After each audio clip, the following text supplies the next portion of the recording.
เลย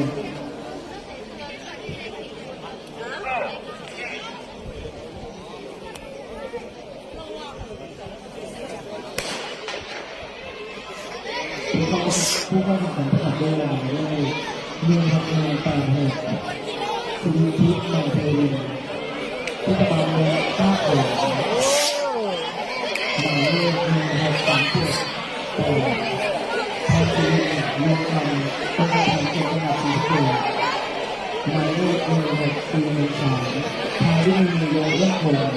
องค์การแข่งขันจังหวัดสุราษฎร์ธานีหมายเลข1690ดิจิดาลงทำงานเทศบาลนครนครหมายเลข16033ศิลาภาใส่เทศบาลตำบลแพรสาหมายเลข16291บุญกรเตียนหลังองค์การบริหารส่วนจังหวัดเชียงใหม่หมายเลข16164ตาแพทย์1เทศบาล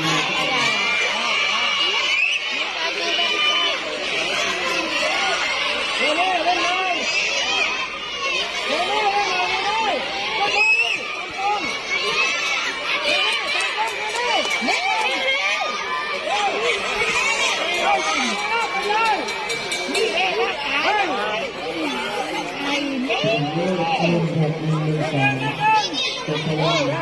สมเพียงเทศบาลนครลำปางหมายเลข1641ปิยศักดิ์มีธรรมหมายเลข1643โรงงานชาสีห